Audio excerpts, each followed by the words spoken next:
Hello and welcome back. This is immediately after the last part. So it's on to Area 2. Again. For different verse, same as the first though, where most of the Pokemon here are not going to be putting up much of a challenge.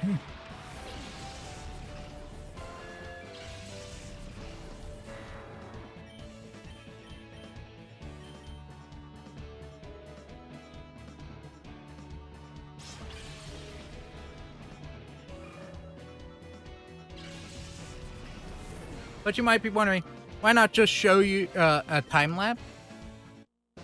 And I would say I could do that, true. But I think this is better because the way, especially since I've done all the other areas except 10. And I would say I could do that, but I would also argue the way I show, by showing only areas technically 1 through 9 through the playthrough, show exactly how you would use this as leveling during the main game. And even up through area 9, and technically 10 would work here too, for if you wanted to do the Ore Coliseum. Or, beating a friend's Pokemon team up. There's always that.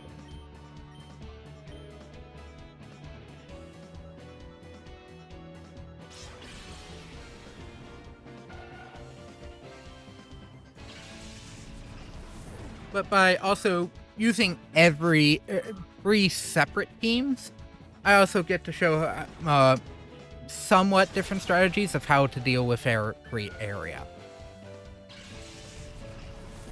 For the most part, though, it would just be me using Dragonite, or if I brought Lapras out specifically at the moment, just using Surf. One move turns, making things easier, and going fairly quickly.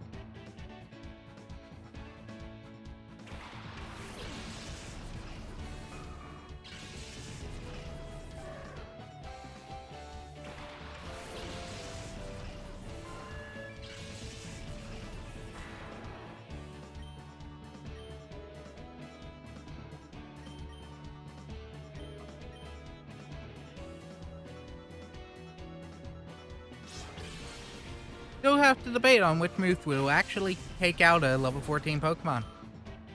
Because I don't... While it is a bug rock type, I don't know if the flying type move will actually take it out.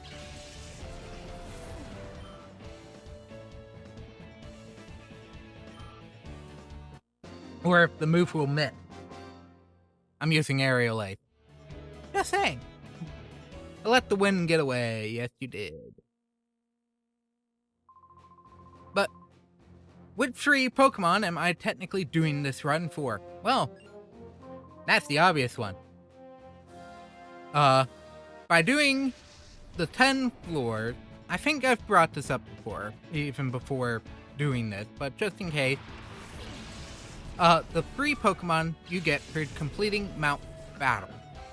It's 10 floors, or Cyndaquil, Chikorita, and Totodile, the 3 Johto starters. One of the 3 ways you can get them in Generation 3.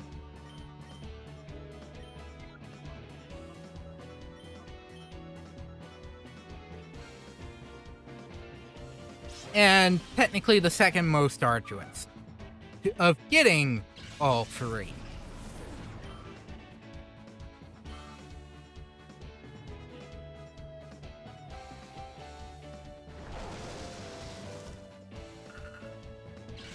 But also one of the ones least arduous, technically, if you're especially trying to do what I am, which is getting the ribbon on a select number of Pokemon.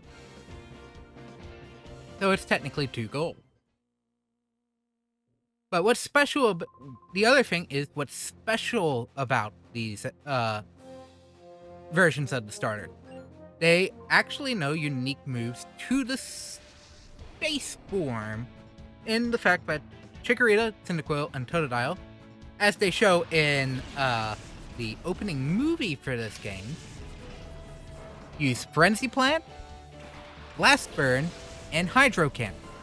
These moves can only be learned in Leaf Green, Fire Red, as well as Ruby, Sapphire, and Emerald, last time I checked. So don't quote me. By their... I don't know if you can get them in this game, specifically. But only by fully evolved starter Pokemon. That was the bigger gap between the two. They also know a few good versions of their egg move. I think all of them know Ancient Power.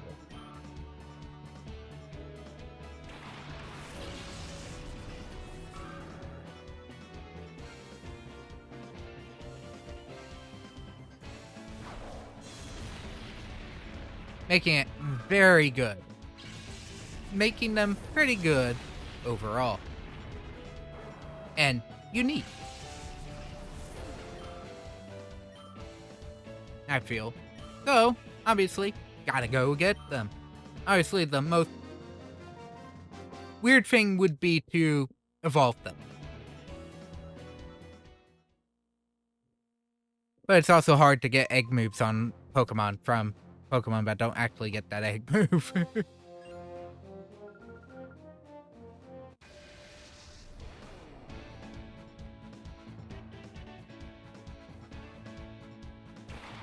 But yeah, last part was 15 minutes.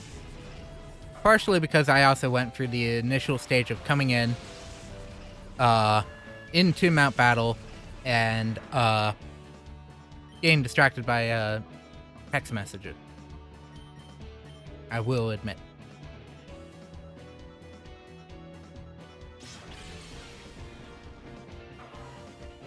You can even hear me partially mentally reacting to the text messages out loud, because that's how my mind works sometimes.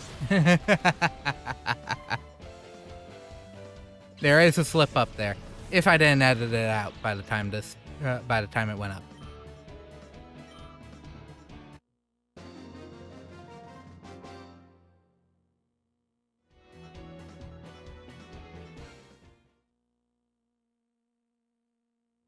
So this one might actually be a little slower, just faster and not as lengthy, just due to the thing. I also I forgot, Area 1 had a lot of flying type. So having Dragonite with Earthquake wasn't really helpful. It also doesn't help Pidgeot go so quick. It is a very, very fast Pokemon.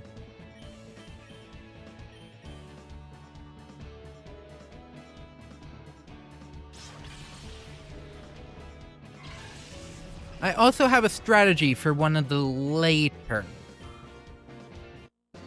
Pokemon battles, so do be wary of that. Do note that I do have a strategy. It is the worst strategy, but it's the strategy I kind of have to resort to for this coming battle. For that battle.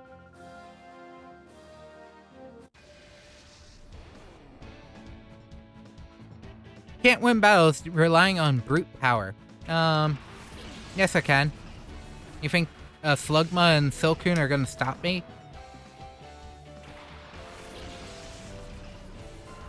No, I can't rely on brute power.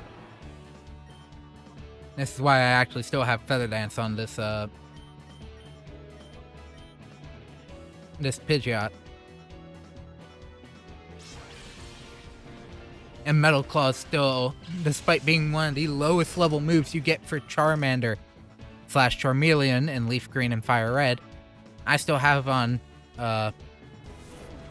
Charizard because, well, I get Slash and Wing Attack on him. Getting that extra % chance of getting an attack percent is good. Oh, I got Flame Bodied.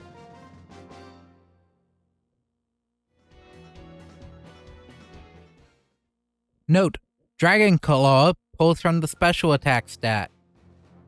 I got inflicted with a physical burn.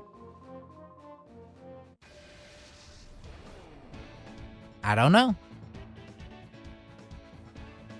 It's partially the weird thing, technically, about Generation 3 that I feel still exists a little in modern gens, but it's a little different.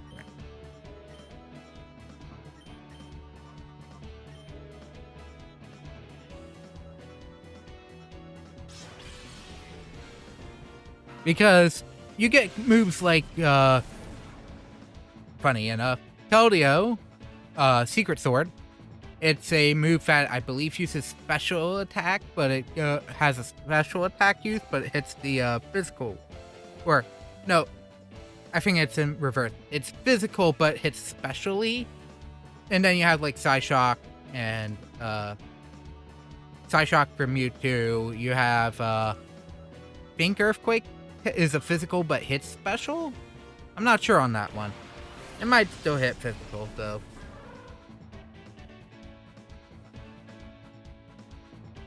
Here you get a lot of moves that are special attack based, but can still hit, obtain, or get hit with the physical attributes.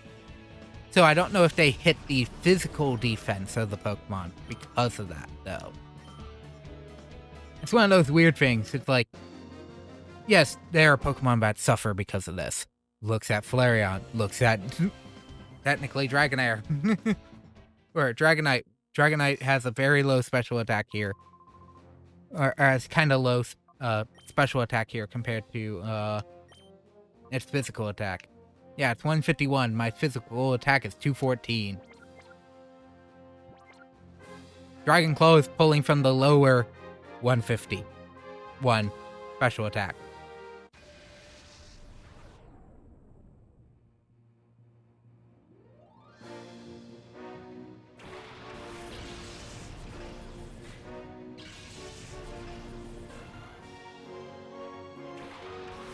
Which would genuinely be the question. Where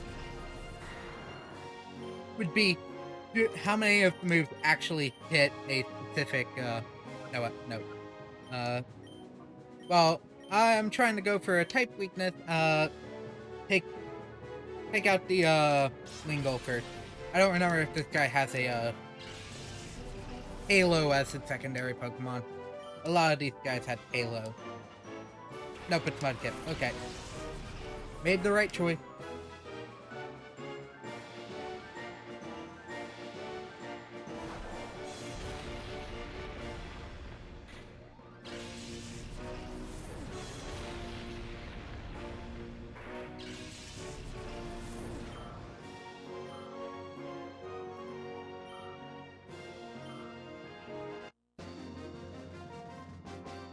Well, let's have a level from going just through these two areas for both Dragonite and Pidgeot.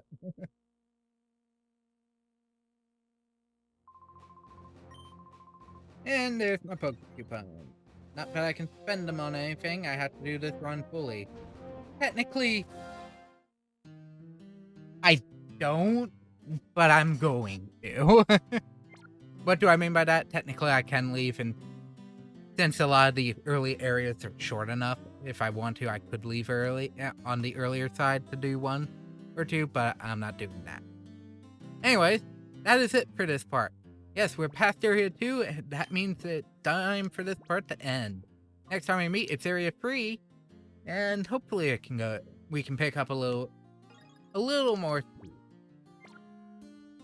But we'll see. Anyways, that is it. Thank you all. Have a wonderful rest of your day, and I'll see you next time for Area 3 of the actual quest for the free starter Pokemon.